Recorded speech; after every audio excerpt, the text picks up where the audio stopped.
Is actually what you would call the going rate with no discounts.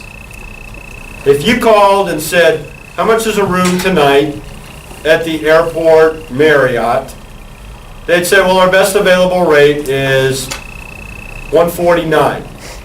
And so you're thinking, okay, well, that's the best available rate. I'll pay that, right? But you all are smart enough, because you're taking Professor Smith's lodging class, know that you never pay bar. Bar is just the rate that they throw out there. Always, always, always ask for a discount. They quote you bar, you say, well, that's a little high. Do you have any discounted rates available? What's the one that I always go to? I just did it, booking my trip in Europe. Who here is a member of AAA? Please raise your hand. You should always ask for the AAA rate. Most hotels give a 10% discount off the bar rate for AAA. So your $149 rate is now a $35? Right around there. Okay, so there you go. You just saved yourself 14, almost 15 bucks just by saying I'm a AAA member. Now, here's what's supposed to happen, and you should, when you check in, they'll ask to see your AAA card. Okay, I'm going to do a study on this, but anecdotally, I would say less than 1% of the front desk, the clerks that check you in, actually ask to see your AAA card. They just assume you have one. A lot of times they're so busy, they just want to get you checked in. So, I mean, I've always been in AAA, but if I wasn't, I'd say, oh, you know, I left my card at home. Okay, well, we'll give you the rate anyways. Right. Now, AAA gets really mad when I say this, because they want you to be members. They want you to have the card. But most front desk clerks do not ask for it. Okay? So there's AAA. Corporate rates. If you work for a company, I don't know, let's say AT&T or Google, a lot of times they will have negotiated rate with hotels. Where I worked, my last hotel that I worked at, we were right next to an AT&T training center. And so they gave us thousands of rooms a year, so we gave them a special rate. It was way below bar and way below the AAA discount. And again, we asked, well, we need to see your AT&T ID. But I would say it was probably close to 40% off what bar rate would be. Okay? Government rate. The government, both state and federal, actually are the largest consumers of hotel rooms. People are always traveling on government business. I'll be traveling on government business, next month. So I always ask for the government rate. A lot of times it's even lower than the corporate rate. I've seen government rates half of what bar is. Okay? But again, it's supposed to be what's called a qualified discount, meaning if you check in, you have to show your government ID to say how to qualify for that rate. Entertainment cards, a lot of you sold them for band or for Boy Scouts or Girl Scouts or whatever. These are typical discount cards. I always buy the Boy Scout ones because they have like a $5 off. They're usually $5 and there's $5 off of Publix, and I go to Publix every other week, so the card pays for itself. But I also look to see, are there discounts to restaurants and hotels for there. And then I mentioned AAA, or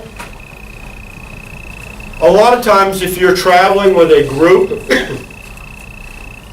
if there's over 10 rooms, you're called a group, you can get a really good discount for that. Okay?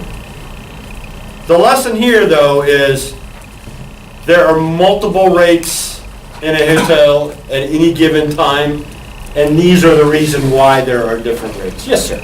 What is the minimum, like, rate that a hotel would charge just to break even on one room? That's a great question. If you took my revenue management class, you would know that already. But I'll just tell you this. It gets complicated, but in a nutshell, when you have a hotel room, there's this thing called a fixed cost and a variable cost. The rule of thumb is that you never ever go below your variable cost. You're not supposed to go lower than your total cost, which is your fixed cost and your variable cost put together per room. But it actually makes sense to do that sometimes, because if you can cover all of your variable cost and a portion of your fixed cost you're going to pay whether someone's there or not. It actually makes sense to do that. So again, there's a whole class. I mean, it literally is like a 2-hour lecture that we talk about how to price your hotel room. Take my revenue management class, and trust me, you will be able to price hotel rooms by the time you get out of that class. Does that answer your question? Honestly, no. Okay. Just throw me a number. A hotel I used to work at, we figured that the variable cost was about $24 per room. Fixed cost, vary depending on time of year, probably about $5 per room. So talking about a total cost of $30 per room. That was 12, 13 years ago. So, but if you run a Marriott, I mean, you run a Ritz-Carlton, holy crow, your variable cost and your fixed cost, I mean, they may be in the 80s or $90. You run a Days Inn, you know, your variable costs may run $12 and your fixed cost $2. It all depends.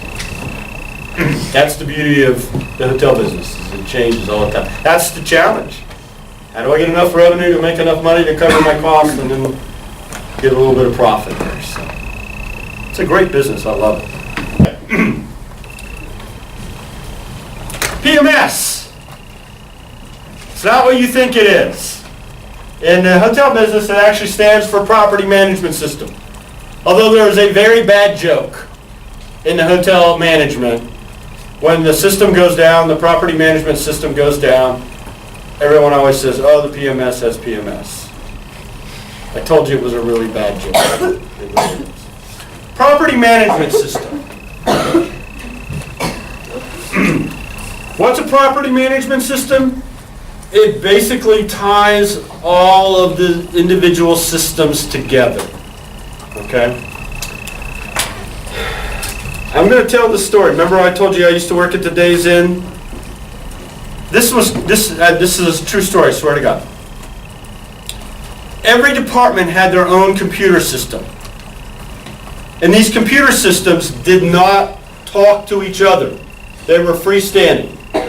So housekeeping had its own computer system, reservations had its own computer system, front desk had its own computer system, food and beverage had its own computer system. They didn't talk. And so here's what would happen. You ready for this? This is a true story, I swear. You would call the hotel and make a reservation with Jenny. Hi, I'm Scott, I'm making a reservation, blah, blah. She would type it all into the reservation computer system, okay? Then she would print out a hard copy of your registration at the end of the night, take it to the front desk. The front desk would take the printed copy and enter it into their system. Now, how crazy is that? Pretty crazy. But wait.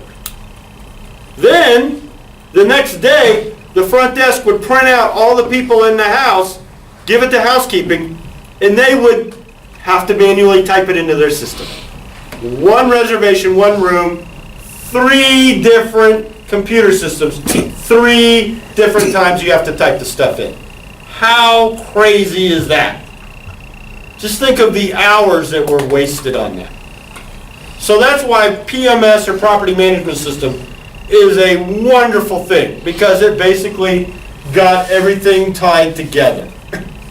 Type it into reservations, reservations talks to front desk computer talks to food and beverage, which talks to housekeeping. And not only that, there were some really sophisticated travelers out there that knew how to cheat the system. here's what they would do. They would check out. Hi, I'm Scott Smith, I'm checking out, I'm going to settle my account. Okay, thank you very much. Then they would go to breakfast. And they would tell the clerk, hey, I'm staying in 312, Scott Smith. I'm going to charge it to my room. Clerk can't look it up in the computer. They have a printed sheet from the front desk that says, yes, indeed, Mr. Smith is in room 312. Okay, we'll charge it to him. I eat my breakfast, sign for it, walk out of the hotel, right? Now what happens to the check? It sits there until the end of the shift.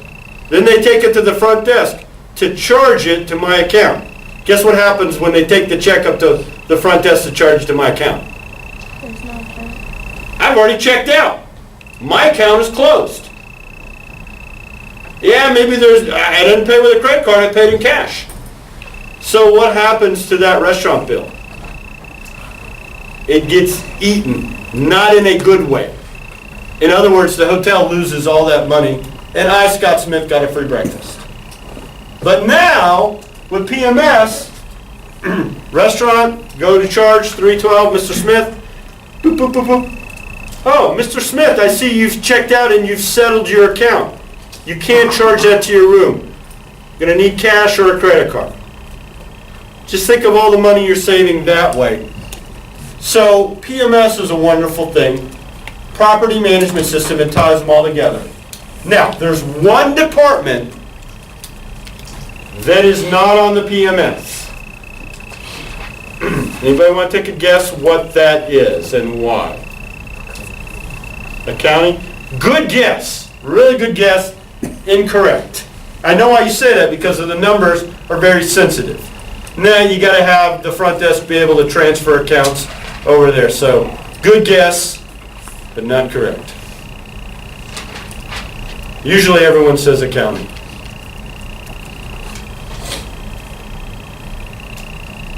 Anybody else want to play along? I've stumped the panel.